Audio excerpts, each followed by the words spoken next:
आपने बहुत सारी ऐड देखी हुई कि म्यूचुअल फंड सही है, लेकिन हम म्यूचुअल फंड में पैसा क्यों लगाएं? बहुत से लोग प्रेफर करते हैं कि हम डायरेक्ट स्टॉक में पैसा लगाएंगे। म्यूचुअल फंड भी एक तरह के इक्विटी म्यूचुअल फंड नहीं होते हैं, इनमें भी बहुत सारे सेगमेंट होते हैं। तो आज की वीडियो हम देखें कि हम कौन कौन से सेगमेंट में पैसा लगा सकते हैं। अगर आप स्टॉक में पैसा लगाते हैं तो आप किसी कंपनी में पैसा लगाते हैं, उसकी आप इक्विटी खरीदते हैं। जब आप स्टॉक में पैसा लगाते हैं तो वो आपको बहुत ज़्यादा रिस्की होता है। क्यों? अगर आपने स्टॉक में पैसा लगाया तो मार्केट अप डाउन होता रहता है, उसके लिए आपको ज़्यादा लॉस हो सकता है। वो आपके लिए जब आप बढ़िया ऑप्शन होता है जब आप ज़्यादा रिसर्च करते हैं और आपको स्टॉक मार्केट के बारे में ज़्यादा नॉलेज है, तब आप उसमें इन्वेस्ट कर सकते हैं। लेकिन इक्विटी में भी 4000 से 5000 स्टॉक हैं, तो आप कौन से स्टॉक में इन्वेस्ट करोगे? इसके लिए म्यूचुअल फंड सबसे बढ़िया होता है। म्यूचुअल फंड में एक फंड मैनेजर होता है जो आपके पैसे को अच्छे स्टॉक में इन्वेस्ट करता है और उससे आपका रिस्क भी कम होता है। आज हम आपके लिए लेके आएंगे टॉप 3 बेस्ट म्यूचुअल फंड। तो इसके लिए चलते हैं अपने मोबाइल स्क्रीन पर। हम अपने IND मनी में आ गए हैं।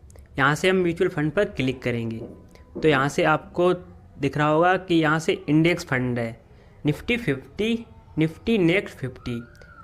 इसमें आप इंडेक्स फंड में इन्वेस्ट कर सकते हो। जैसे मान लो कि आपको सेंसेक्स में इन्वेस्ट करना है तो यहाँ से आप सेंसेक्स की टॉप 30 कंपनियों में इन्वेस्ट कर सकते हो। अगर आपको निफ्टी की टॉप 50 कंपनियों में इन्वेस्ट करना है तो आप इससे कर सकते हो। और यहाँ से आप निफ्टी मिड कैप में भी कर सकते हो। तो हम यहाँ से अब मिड कैप में क्लिक करते हैं। यहाँ से आपको दिख रहा होगा कि कौन मिड कैप फंड है और PGIM India mid cap fund है। यहाँ से आपको ये भी दिख रहा होगा कि इसमें एक मंथ में 16.2 करोड़ लोगों ने इन्वेस्ट किया है और क्वांट में एक मंथ में 34.8 करोड़ लोगों ने इन्वेस्ट किया है। और थर्ड नंबर पे मोतीलाल ओसवाल, इसमें एक मंथ में 17.9 करोड़ लोगों ने इन्वेस्ट किया है। तो हमारी लिस्ट में थर्ड नंबर पर है Motilal Oswal mid cap fund. अब इसका रिटर्न आपको दिखाते हैं। इसका 1 ईयर का रिटर्न है 47.5% और 3 ईयर का रिटर्न है इसका 35.6% और 5 ईयर का रिटर्न है 27.3% एनुअल रिटर्न। इसका रिटर्न एनुअल कंपाउंड होके आता है। इसकी रेटिंग के हिसाब से परफॉर्मेंस 82% है और रिस्क मैनेजमेंट 60% है, कॉस्ट 76% है। इसके प्रोस क्या है? ये हमेशा अपने बेंचमार्क को बीट करता हुआ आ रहा है और लोअर प्रोबेबिलिटी और डाउन साइड। इसमें आपको मार्केट डाउन होने का रिस्क बहुत कम है। अगर हम इसकी मंथली SIP देखें, अगर आपने 50,000 रुपये अगर मंथली SIP की होती तो आपके 5 ईयर में 66.84 लाख हो जाते। थोड़ा और स्क्रॉल डाउन करते हैं, हम इसकी डिटेल देखते हैं। इसका एक्सपेंस रेशियो 0.65% है और इसका benchmark S&P BSE mid cap asset under management 7,411 crore रुपये है। मतलब कि इस कंपनी में अभी तक 7,400 करोड़ रुपए बहुत सारे लोगों का लगा हुआ है। और एग्जिट लोड कितना है? 1%। मतलब अगर आप आज इन्वेस्ट करते हो और 15 दिन के अगर भीतर आप विड्रॉ करोगे तो आपको 1% कट जाएगा। और इसका फंड डिस्ट्रीब्यूशन यहाँ से दिखा दें आपको। इसमें मिड कैप में 66.1% है, क्योंकि ये मिड कैप फंड है तो ज़्यादातर साइज मिड कैप में इन्वेस्ट होता है। और लार्ज कैप में 30% है। और इसकी होल्डिंग आपको दिखाते हैं। जियो फाइनेंस सर्विस में 9.27% है और जोमेटो भी 8.35% है।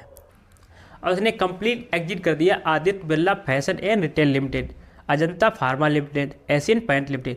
मतलब इन तीनों से इसने अपने सारे क्वांटिटी विड्रॉ कर ली है।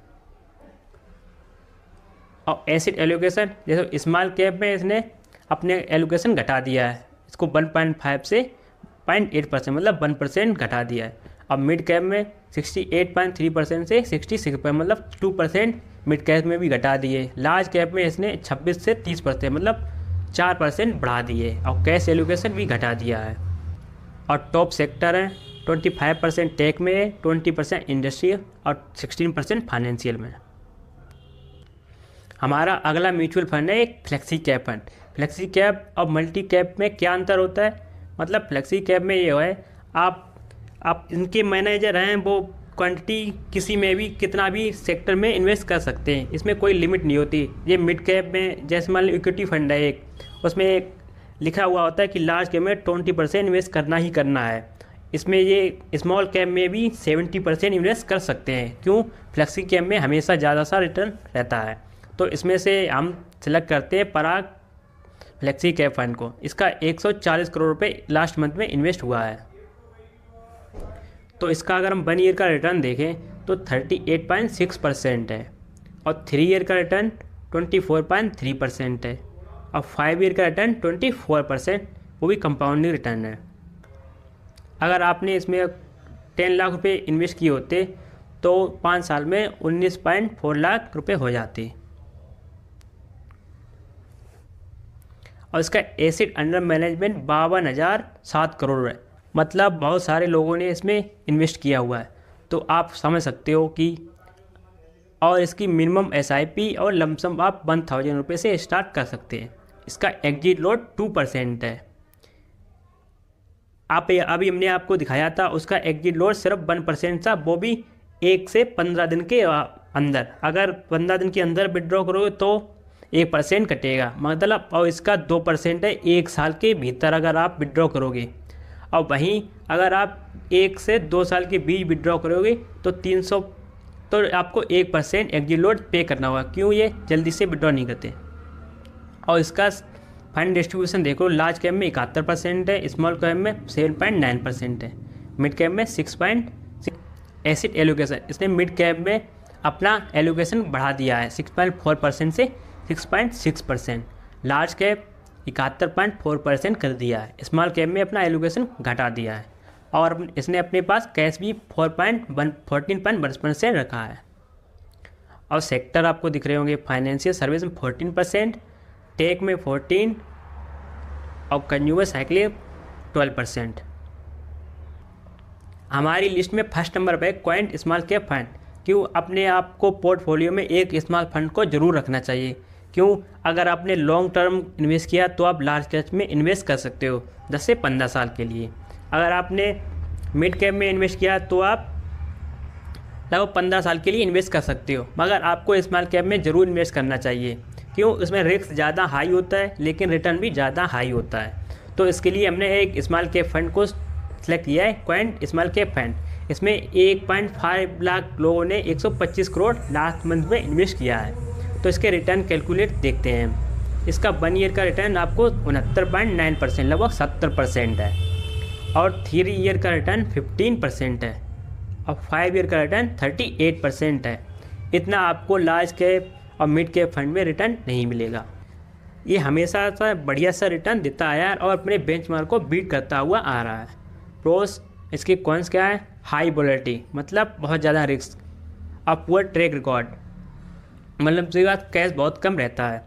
अगर इसमें आपने 10 लाख रुपए इन्वेस्ट किए होते तो वो आपके 5 साल में 50 लाख हो जाते, मतलब सिर्फ 5 गुना, 5 ईयर में 5 गुना हो जाते। एसेट अंडर मैनेजमेंट 13,000 करोड़ है। अब मिनिमम लमसम आप 5,000 और SIP 1,000 मंथली कर सकते हैं। एग्जिट लोड कितना है? 1%। अगर आप 1 साल के अंदर विड्रॉ करते हो तो 1% एग्जिट लोड है। और इसका इक्विटी डिस्ट्रीब्यूशन कैसा है? स्मॉल कैप में 73%, लार्ज कैप में 18%, मिड कैप में 0.7%। सबसे ज़्यादा इसका स्मॉल कैप में इन्वेस्ट है। इसकी होल्डिंग्स में टॉप होल्डिंग में रिलायंस इंडस्ट्री आती है 9.78%।